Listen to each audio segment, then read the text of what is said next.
अब एक दिन की बात है, भगवान शायद जब लीला करनी होती है तो कुछ अपना चाल चलन, अपना रहन सहन में बदलाव ले आते। कलेऊ लेके जाना होता है गैया चराने में। अभी गैया चराने लगे, बड़े हो गए। उस दिन भोजन कोई नहीं देगा, क्योंकि लीला करनी है, भोजन मांगने वाली लीला करनी है।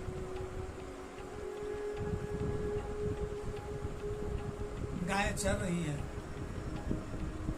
कोई दोपहर होने वाला है। सखाओं को भी मना कर दिए थे, आज भोजन नहीं लेना, कोई नहीं ले रहे। ये तो मुखिया हैं अपने मंडली के। सखाओं ने कहा, कृष्ण अब तो भूख बड़ी सता रही, दोपहर हो चुका है, अब हम खाएं क्या? कुछ लाए तो आज नहीं। भगवान ने इसलिए तुम कोई उपाय करो। अरे गोकुल वृंदावन में रहते, गोकुल में रहते तो माखन खिलाता था, अब यहाँ भी कुछ उपाय करो। तुम्हारे प्रधानमंत्री तो तुम ही हो, हम तो सब तो चोर मंडली हैं, इस चोर मंडली के सरदार तुम ही हो, कुछ उपाय करो। भगवान ने कहा, यहाँ से थोड़ी ही दूर पर मथुरा के ब्राह्मण लोग स्वर्ग पाने की इच्छा से एक यज्ञ कर रहे।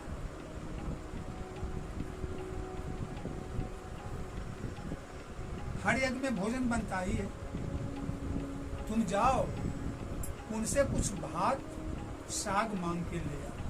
भगवान ने कहा।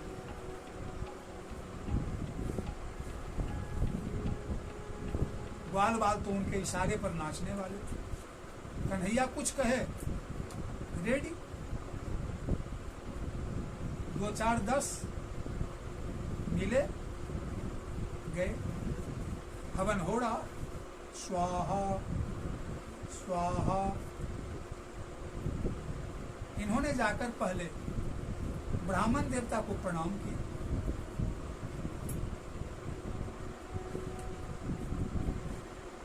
लेकिन उन्होंने इन लोगों का प्रणाम नहीं लिया, यानी स्वीकार नहीं किए, ध्यान तक नहीं दिए कि कोई आया है और हमें प्रणाम कर रहा है। और प्रणाम तक नहीं लिए तो क्या बोलेंगे, देंगे क्या? जब प्रणाम तक स्वीकार नहीं किए तो देंगे क्या? वे लोग हवन करना जारी रखे, इधर ध्यान ही नहीं दिया कि मेरे पास कोई आया और क्या कहेगा। ये लोग निराश हो गए कि जब हमारा प्रणाम तक नहीं ले रहे हैं तो ये देंगे क्या? वे निराश हो गए, किसके पास लोग। ये कन्हैया, अरे देने की बात तो दूर रही, मैंने जो उन्हें नमस्कार किया, प्रणाम किया, वह भी उन्होंने नहीं ली, यानी सुना तक नहीं। क्या सुना होगा तो उन्होंने अनसुनी कर दी।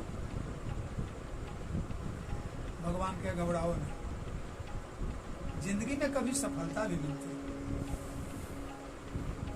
और कभी असफलता भी मिलती, लेकिन बार बार भगवान कृष्ण का वचन है, बार बार प्रयत्न करने पर सफलता अंत में मिल ही जाती है। इसलिए तुम दोबारा जाओ, लेकिन कहाँ जाना? अब ब्राह्मण देवता के पास मत जाना, अब उनकी देवियों के पास जाना। मैंने अवतार लिया है, मैं लीला कर रहा हूं, उनकी देवियों को पता है, वे सब हमें बहुत मानती है, हमारी चर्चा भी करती है, हमारी चर्चा सुनती भी है और हमें देखने के लिए लालायित रहती है। लेकिन दूरी के कारण, स्त्री होने के कारण हम तक वे पहुंच नहीं पाते। वे जरूर दे देंगे, तुम जाओ। अब ग्वाल बाल गए कहाँ? भोजनालय, जहाँ ब्राह्मण पत्नियां भोजन बना रही थी। बना भी हुआ था और बना भी नहीं था। इन्होंने जमीन पर सोकर साष्टांग प्रणाम किया और कहा, माताओं, हम लोग वृंदावन के ग्वाले हैं। यह मथुरा मोड़ा था। हम लोग वृंदावन के ग्वाले हैं। यहीं पास में जो जंगल है उसमें भगवान कृष्ण और बलराम गैया चरा रहे। हम सब भी उन्हीं के साथ गैया चरा रहे। हमें भी भूख लगी, उन्हें भी भूख लगी। उन्होंने कहा, जाओ माताओं से कुछ भात साग मांग के ले।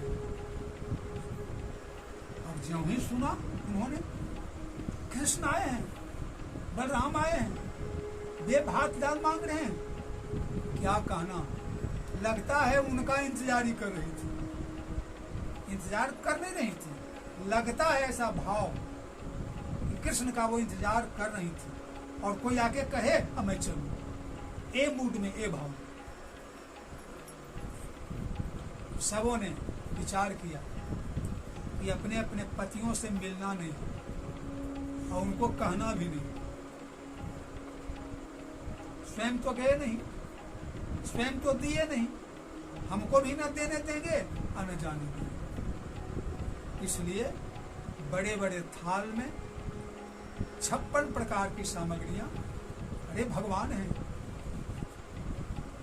अन्नकूट के दिन हम 56 प्रकार के लगाते हैं, लेकिन पता नहीं वो पाते कि नहीं पाते हैं, कोई देखा तो नहीं। और वो भगवान आज साक्षात, उस दिन मांगते नहीं हैं चित्र अन्नकूट के दिन, लेकिन हम लगाते हैं। अब आज मांग रहे हैं, आज मेरा जीवन धन्य हो, आज मेरा जीवन सफल हो। क्यों? भगवान मांगता नहीं, अरे लगाते पर भी खाते नहीं, और आज मांग के खाना चाहते हैं। हाथ में ली था स्वयं, ये ग्वाल वाल आगे चलो मैं चलती हूँ। और अपने साड़ी के पल्लू को उन्होंने माथे के आगे झुका लिया, ताकि पतिदेव अगर कुछ कहें भी तो ऐसा लगे कि हम सुनिए नहीं रहे, और सुन तो रही है।